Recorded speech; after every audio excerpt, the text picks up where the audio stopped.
Hello again, everyone. I'm Dr. George Simon, and welcome to another edition of the new Character Matters program. This is the program where we talk about what I consider to be the defining issue of our time, the character crisis that we have faced for several decades now, and that affects every single aspect of our lives.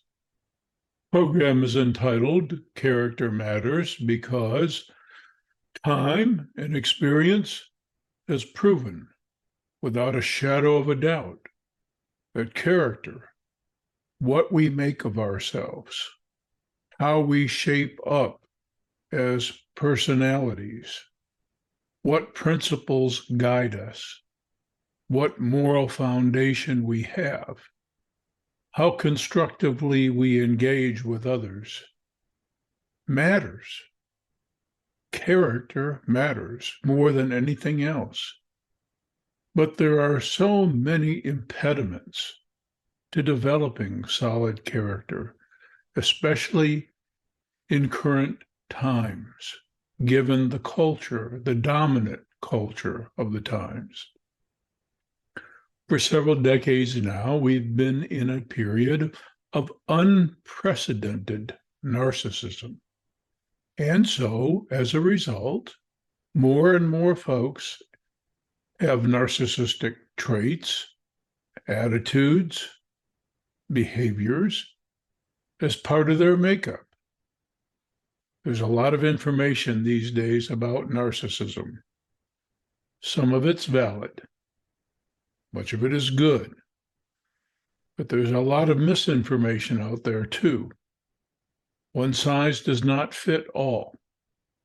Narcissistic tendencies in people are so rampant that, as I've said many times, what really matters is the type and degree of dysfunction that's present in an individual as a result of narcissistic tendencies and other factors.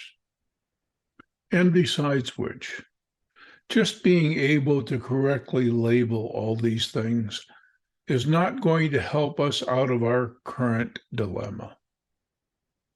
What's going to help us out of the current dilemma is recapturing, rediscovering, reclaiming, and taking to heart once again the essential lessons, the essential learning experiences necessary for forging a wholesome character. When we're whole and sound in character, we meet life's situations and challenges in a manner that allows us not only to prosper ourselves, but to do well by others and to live more harmoniously and to encourage decent behavior in others as well. With wholesome character, we do well by ourselves and for ourselves, and we also positively influence others.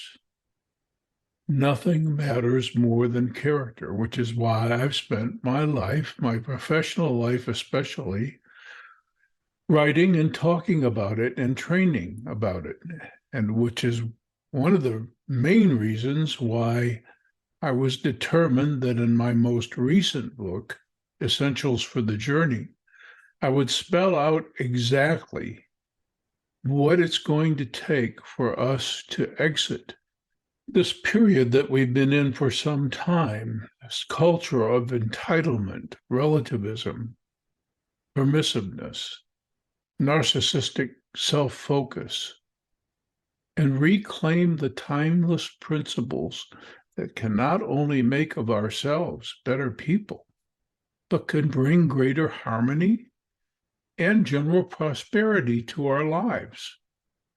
And I want to reiterate something in today's program that I mentioned in a prior program, and you can access all the programs here on the channel and also access articles pertaining to the podcasts and the subjects talked about here in the many free articles online at drgeorgesimon.com.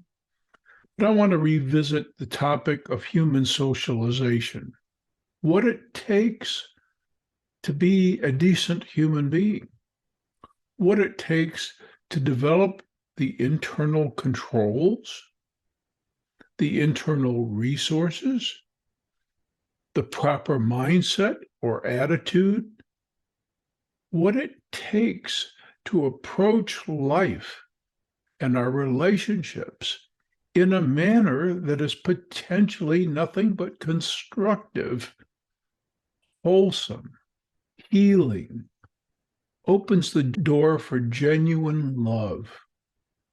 All of that takes character. And what I want to revisit is the fact that this is a long, painstaking process, this process of character development. Socialization in human beings, healthy socialization, takes a long time. And in the cultural climate that we have been in, it's more challenging than ever because there are so many inherent obstacles in our social milieu that make developing sound character harder than ever. Socialization for a human being is a daunting task to begin with. We human beings take longer to properly socialize than any other creatures on the planet. Years and years and years and years of proper learning and coaching. And there's the key, proper learning and coaching. And these days, unfortunately, there are so many things developing individuals learn and get coached about that aren't just unhealthy, but are toxic, completely toxic to the development of good character.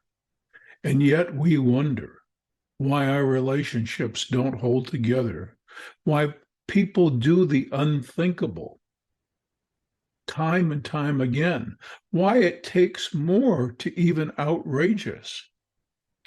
And last week I talked about a particular dynamic that I want to talk about again today.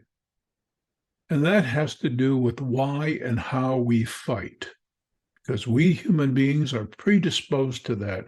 It's part of our nature. But our engagements with ourselves and with our fellow human beings will always be of two types, one or the other. Our engagements will either be constructive to some degree, in other words, growing us both positively, creating something good, or our engagements will be, to one degree or another, inherently destructive.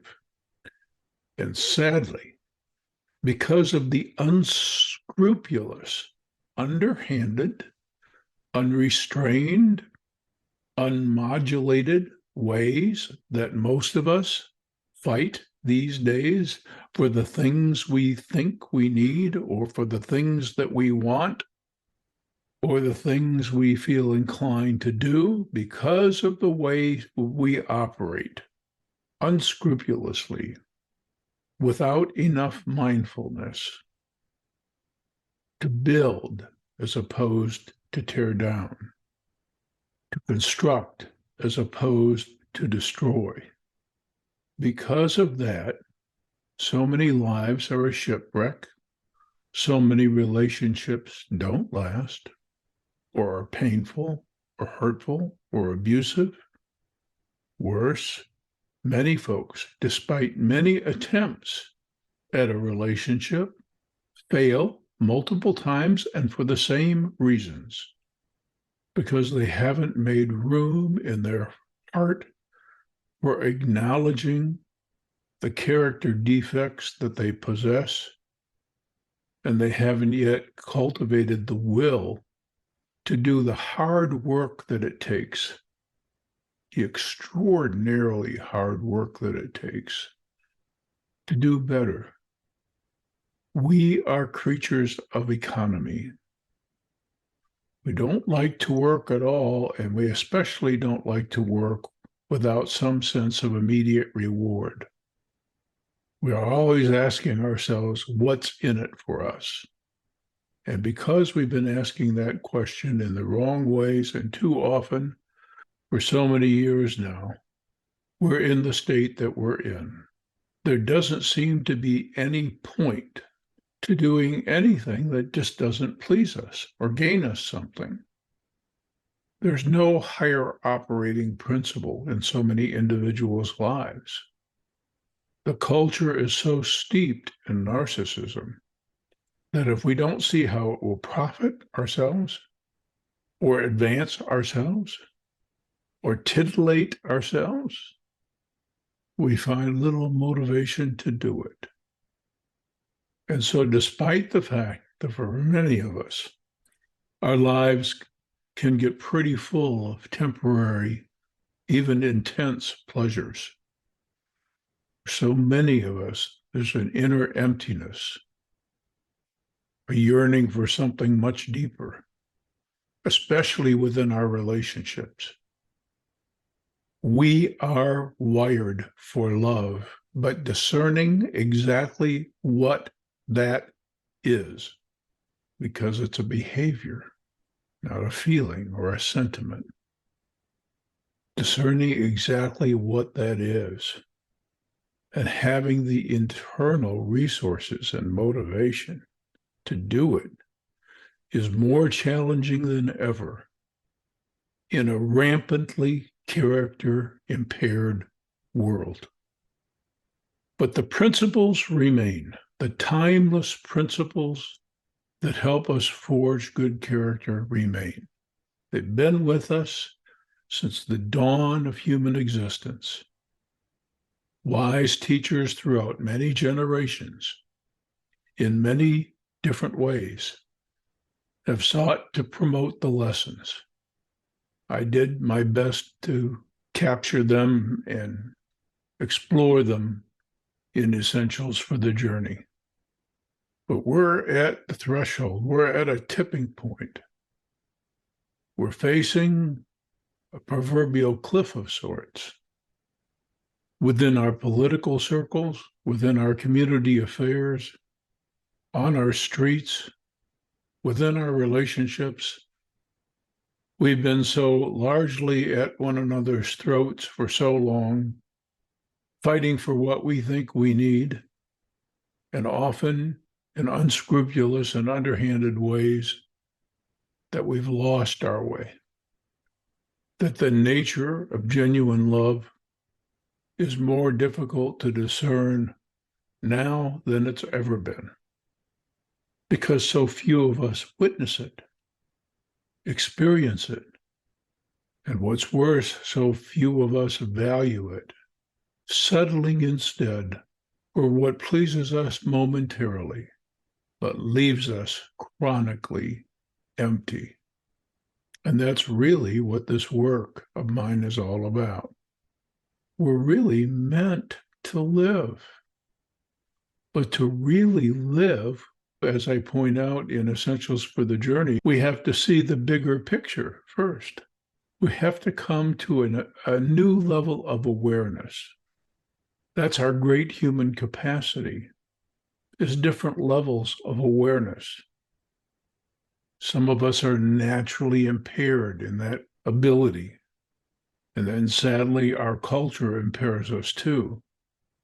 But once we get it, and once we make it our business to stay awake and to stay aware, we have the capacity to really grow and to become ever more alive, full of life, full of zest for life, full of joy, ready to engage one another and ourselves constructively, building great things, growing good things, instead of just momentarily appeasing ourselves and looking for the next appeasement, only to feel empty between fixes. So many outrageous things happen every day and that we read about either on social media or hear about on the news, that we've become largely desensitized. It's hard to even imagine the depths to which we have descended. But we can't continue down this course. And because we're wired for so much more, it's why so many people do the unthinkable, because their lives mean nothing. They're so angry, so frustrated, so empty, so disgusted that they don't mind throwing their lives away. It's a real tragedy. And it happened insidiously, incrementally, slowly enough and steadily enough that we didn't notice the hole that we had dug until we found ourselves deeply in it, which is at the root of so much despair. But I'm here to say it doesn't have to remain that way. We can make character count again. We can make it cool again. We can make it our primary focus. And we can make the effort to develop it in ourselves and in one another a joyful and invigorating enterprise. Taking up the cause is difficult, but when we do it with the right heart, when we develop the willingness to take up the cause, the burdensome task gets ever so much lighter, and the payoff, the rewards over the long term are very well worth it. Wholesome relationships restored once again. The inevitable human conflicts tempered by reason and by self-restraint and moderation, so that we build again, we prosper again, as opposed to only momentarily indulging ourselves and destroying ourselves and each other and any hopes for real and lasting peace in the process. I speak on this program in general terms, but each of my books in their own way spells out the particulars. So I invite you to avail yourself of them, and also the timely articles on my blog at drgeorgesimon.com. You see the URL at the top of the screen there. And to join me next time for another edition of the new Character Matters program. And I'll have an announcement soon about some changes in the podcast, more live episodes, and more platforms. So until next time, thanks for tuning in. I'm Dr. George Simon. Take care.